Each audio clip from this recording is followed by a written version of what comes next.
এবং এই যে আমি ওই মামলাটা করেছিলাম, এই মামলার ফলে তথ্য অধিকার আইন প্রয়োগ হয়েছে নির্বাচন কমিশনের ব্যাপারে। এবং আপনারা জানেন কিনা জানি না, হয়তো কেউ কেউ জানেন, এই যে আমরা 2018 যে উদ্ঘাটন করেছিলাম, আমরা উদ্ঘাটন করেছিলাম 213টা সেন্টারে শতভাগ ভোট, তারপরে শূন্য ভোট, তারপরে বিএনপি বোধহয় 1100 কত সেন্টারে শূন্য ভোট পেয়েছে। এগুলো কিন্তু এই তথ্য অধিকার আইন ব্যবহার করে কিন্তু বহু কষ্ট করে পেয়েছি। আদালতে যাওয়ার হুমকি টুমকি দেওয়ার পরে শেষ পর্যন্ত নুরুল হুদা কমিশন সেই তথ্য আমাদেরকে দিতে বাধ্য হয়েছে। তো এর সুফল আমরা পেয়েছি। তো আমরা যে এই যে কথাটা বলছি যে রাজনৈতিক দলগুলো দায়বদ্ধ হইতে হবে, স্বচ্ছ হইতে হবে, এবং একই সাথে তাদের আর্থিক স্বচ্ছতা নিশ্চিত হতে হবে। আমরা বলেছি যে রাজনৈতিক দলগুলো তাদের যে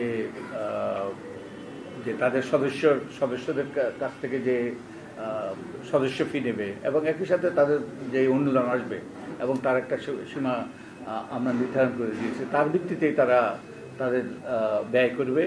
এবং এই ব্যয়গুলো তারা এর অডিটেড হিসাব তারা নির্বাচন কমিশনে দেবে, এবং নির্বাচন কমিশন এগুলো প্রকাশ করতে বাধ্য হবে।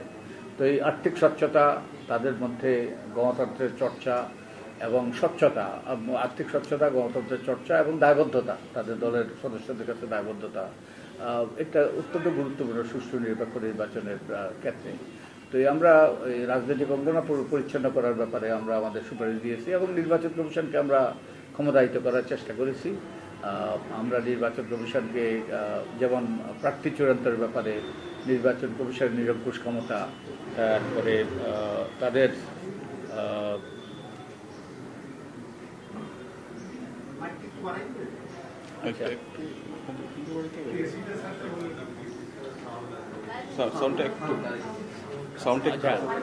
আমরা সুষ্ঠু অর্থবহ নির্বাচনের ব্যাপারে আমরা হলফনামার ছকে পরিবর্তনের কথা বলেছি। তারপরে নির্বাচন হওয়ার পরে নির্বাচন কমিশন নির্বাচন সঠিক হয়েছে এটা সার্টিফাই করবে। জাস্ট চিন্তা করে দেখেন, 2018 নির্বাচন কিংবা 2024 নির্বাচনে যদি তারা সিদ্ধান্ত নিতে হইতো এই নির্বাচনটা সঠিক হয়েছে, তখন তারা 10 বার অন্তত 2 বার চিন্তা করতো, 10 বার না হলেও।